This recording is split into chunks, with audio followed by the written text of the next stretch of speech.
Our security environment is changing. The threats we face are increasingly globalized. They're also more complex. Proliferation of weapons of mass destruction and their means of delivery is a key example of a new 21st century threat. It is a real and growing danger that affects the populations and territory of the entire transatlantic region. That is why the United States has proposed that NATO leaders agree to adopt territorial missile defense as a NATO capability. NATO already has a capability to protect deployed forces from missile attacks. At Lisbon, we seek a decision by NATO leaders to extend this capability to protect NATO's population and territory from any missile attack. The United States is already on track to provide a considerable portion of this capability.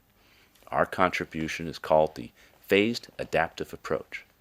It will exploit advances in center and interceptor technologies to swiftly deploy a strong, smart missile defense system.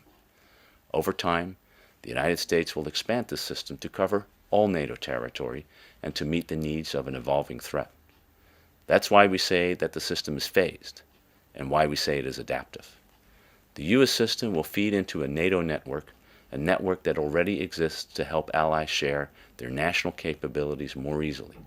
Extending this network so NATO can protect populations and territories from missile attack is affordable. It is estimated at less than €200 million over 10 years. That's very little money for a lot of capability, especially since all 28 allies share the cost. It's a system that will protect all of us, all NATO allies. It is also a system that could be adapted to provide protection beyond NATO to other nations, including to Russia. Russia is equally threatened by the same ballistic missile threats we now face. We hope it will cooperate in building a missile defense framework that benefits all of us. That way, we can work together to address our shared challenges.